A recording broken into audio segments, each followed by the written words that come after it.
Magpalang hapon po sa ating lahat. Ang akin pong isi-share ngayon dito sa akin pong verse ay Genesis chapter 2, 1 to 3. Ang sinasabi po dito, natapos likain ng Diyos ang kalangitan, ang mundo at ang lahat ng naroon. Natapos niya ito sa loob ng 6 na araw at nagpahinga siya sa ika-7 araw. Binasbasan niya ang ika-7 araw at itinuring na di pangkaraniwang araw ito. Dahil sa araw na ito ay nagpahinga siya nang matapos niyang likhain ang lahat. Amen. Hello po, magandang gabi. Ang natasan po sa akin sa pagbasa po ay Genesis chapter 2 verse 4 to 6.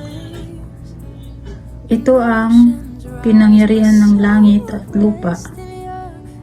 Nang likain noong araw na gawin ng Panginoong Diyos ang lupa't langit. At wala pa sa lupang kahoy sa parang at wala pang anumang pananim o tumutubo. Sapagkat hindi na pinaulanan ng Panginoong Diyos ang lupa at wala pang taong magbubukid ng lupa. Ngunit may isang ulap na napaitaas buhat sa lupa at dinilig ang buong ibabaw ng lupa. Marami pong salamat. Isang mapagpalang araw po sa lahat. Tayo po ay nasa second day na po ng ating devotion.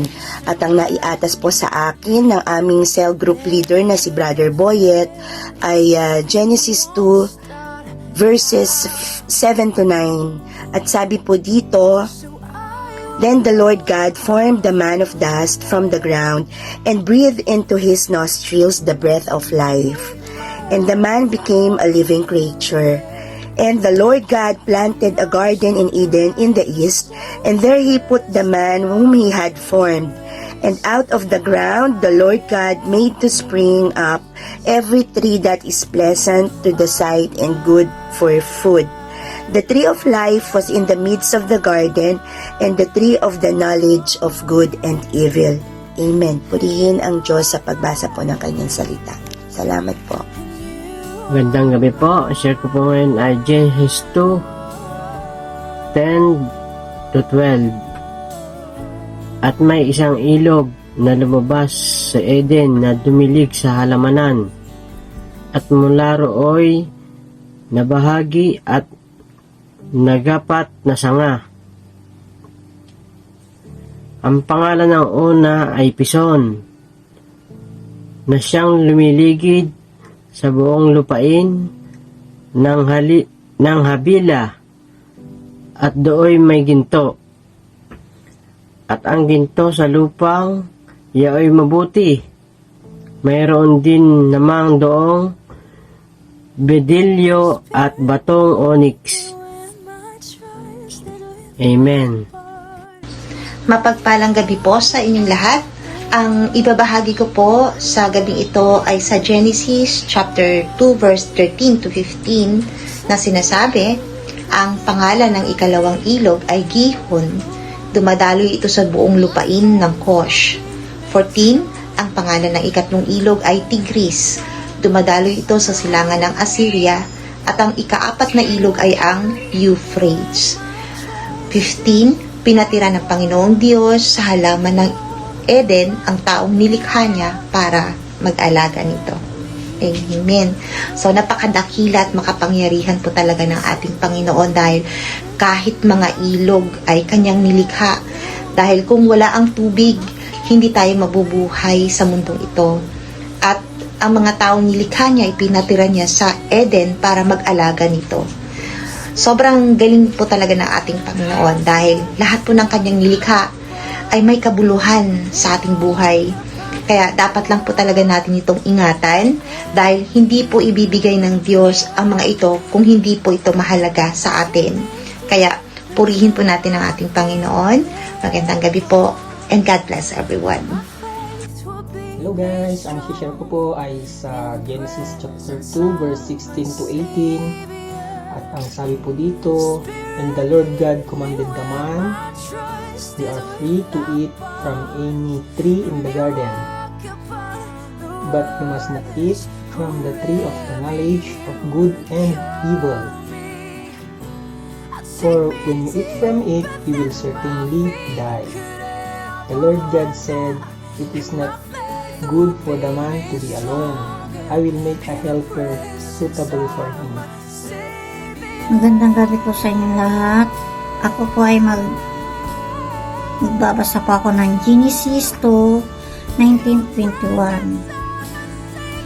And out of the ground, God formed every beast of the field and every fowl of the air, and brought them into Adam to see what he would call them.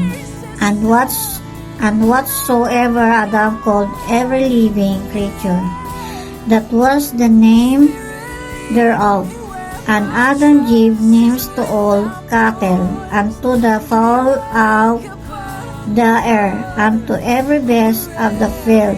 But for Adam there was not found an helpmeet for him. And Lord God caused a deep sleep to fall upon Adam, and he slept and took one of his ribs and closed up the flesh instead thereof. Thank you po. Magandang gabi po sa bawat isa. Ang mga i-share ko po ay Genesis 2 verse 22-23. Ang adyang na iyo'y ginawa niyang isang babae at dinala niya ito sa lalaki. 23. Sabi ng lalaki, sa wakas narito ang isang tulad ko, laman ng aking laman, buto ng aking buto. Babae ang itatawag sa kanya, sapagkat sa lalaki siya ay kinuha. Salamat sa Lord dahil binigyan tayo ng partner. Sana ingatan natin, mahalin natin ng buong buo, at saka higit sa lahat huwag natin sasaktan. Yun po lamang. Maraming salamat po. Magandang gabi po ulit. Magandang gabi po sa RCI family at saka sa lahat ng kapatiran natin na sa Korea.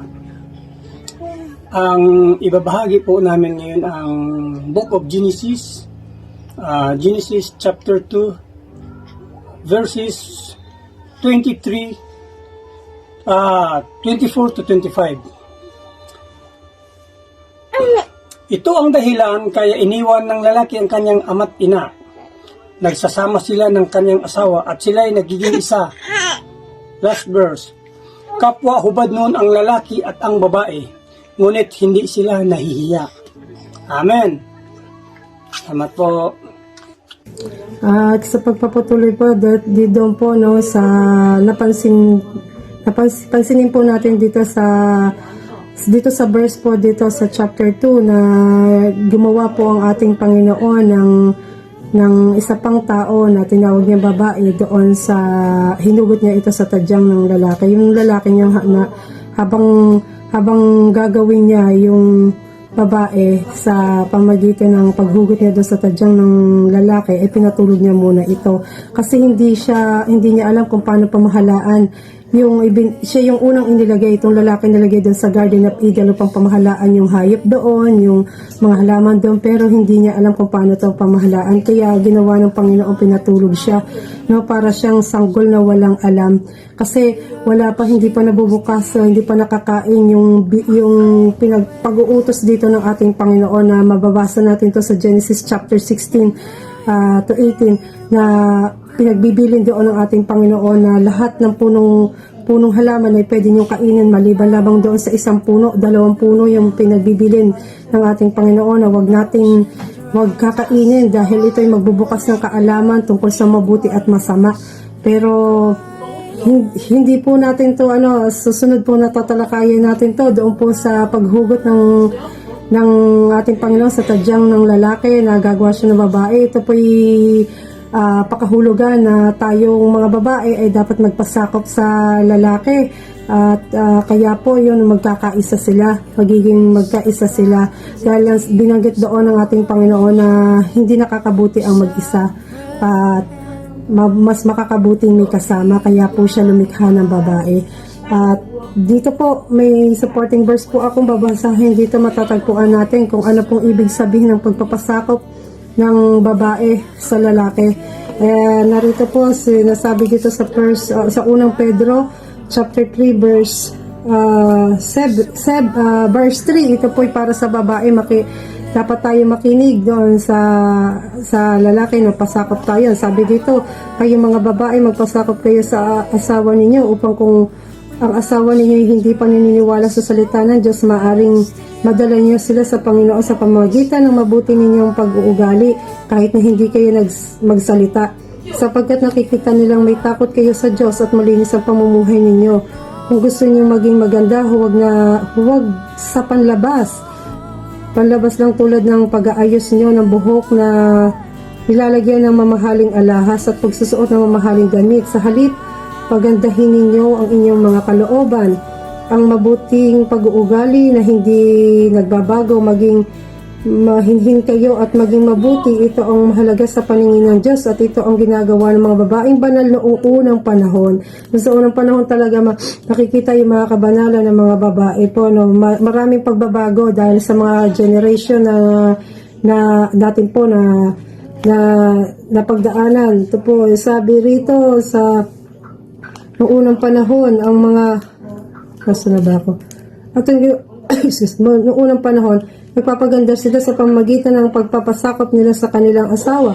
Katulad ni Sarah, sinunod niya si Abraham at tinawag pa niyang Panginoon.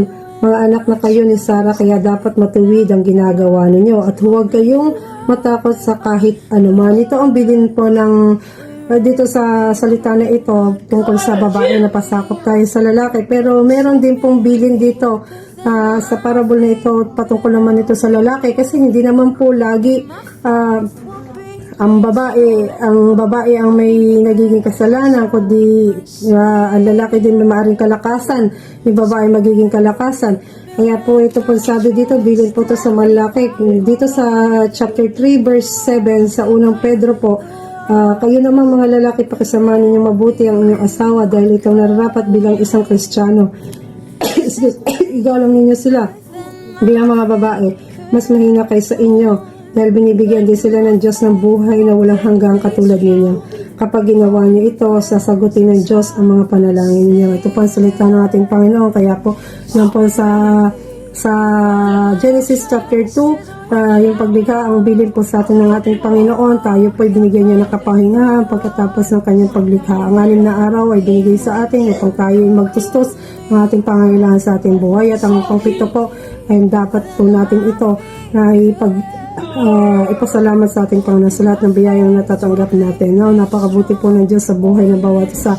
At di po natin ito gananasin ng mga kasaganahan kung hindi dahil sa ating Panginoon. At yun po sa paalala ng ating Panginoon dito na yun po doon yung pagpapasakop ng babae sa lalaki, ganun din po ang lalaki sa babae na hindi mabuti ang nag-iisa. Kaya po ito'y paalala po rin sa atin to na bilang mga kapatiran sa pananampalataya na maging kalakasan ng bawat isa sa atin, na tayo magbigay ng kalakasan at kaluguran sa ating Panginoon. Unahin po natin ang Panginoon sa lahat ng bagay na ating gagawin, sapagkat kapag naluguran natin ang ating Panginoon, ay ibibigay niya lahat ng ating mga hangarin sa buhay, no? Kaya nga po sabi nga po na seek first the kingdom of God and righteousness and His righteousness, and all these things shall be added unto you.